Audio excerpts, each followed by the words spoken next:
Assalamualaikum warahmatullahi wabarakatuh. Selamat siang, selamat malam, selamat pagi, selamat sore untuk para penonton video ini. Yang terhormat Ibu dosen pengampu ilmu komunikasi Ibu Armia SIP MSI serta teman-teman yang saya banggakan lokal 21B. Sebelumnya izinkan saya memperkenalkan diri saya. Nama saya Mila dengan NIM 21010401016, lokal 21B, Fakultas Dakwah dan Ilmu Komunikasi, jurusan Ilmu Komunikasi dan Penyiaran Islam. Di sini saya ingin membahas tentang sukses studi di masa pandemi COVID-19. Perkembangan teknologi informasi dan komunikasi di era industri telah memiliki pengaruh besar terhadap pengajar dan pembelajaran. Kemudahan akses teknologi telah digunakan oleh para pengajar untuk meningkatkan kualitas pendidikan, khususnya di masa pandemi COVID-19 yang memberikan dampak signifikan terhadap aktivitas kehidupan di berbagai sektor, terutama pada dunia pendidikan. Mulai dari tingkat PAUD sampai dengan pendidikan tingkat tinggi, di mana pemerintah mengeluarkan kebijakan agar sekolah-sekolah melakukan pembelajaran secara daring mulai bulan Maret 2020, yang pada awalnya hanya ditargetkan sampai 2 minggu, tanpa terasa sampai sekarang hingga 2 tahun ini kita melakukan pendidikan secara daring.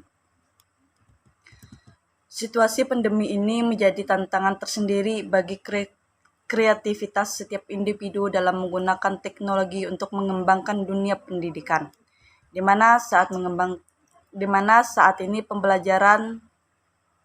ini adalah sistem pembelajaran yang daring bukan tanpa kendala. Permasalahan yang muncul bukan hanya terdapat pada media pembelajaran, akan tetapi ketersediaan jaringan, kuota, dan perangkat yang membutuhkan biaya cukup tinggi.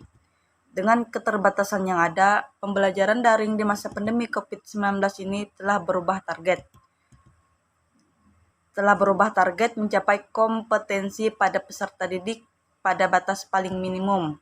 Permasalahan yang terjadi di atas memaksa guru merevisi target pencapaian kompetensi dan melakukan kreativitas inovasi dalam memenuhi kompetensi yang diharapkan.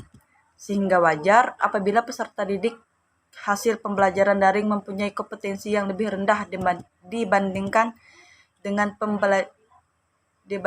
dengan pencapaian belajar peserta didik pada kondisi normal atau tatap muka. Kurangnya interaksi secara langsung guru dan peserta didik dalam pembelajaran daring juga dapat menyebabkan rendahnya pemahaman peserta didik.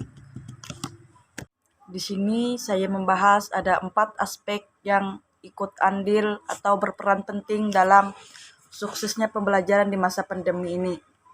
Pertama, pemerintah. Pemerintah harus turut andil dalam menyiapkan infrastruktur jaringan internet untuk daerah yang tidak terjangkau dan penyediaan perangkat gadget untuk peserta didik yang kurang mampu. Kedua, guru. Guru atau dosen diharapkan memiliki kemampuan penguasaan teknologi, berkreasi, dan berinovasi dalam memberikan pembelajaran yang berkualitas dan efektif pada peserta didik.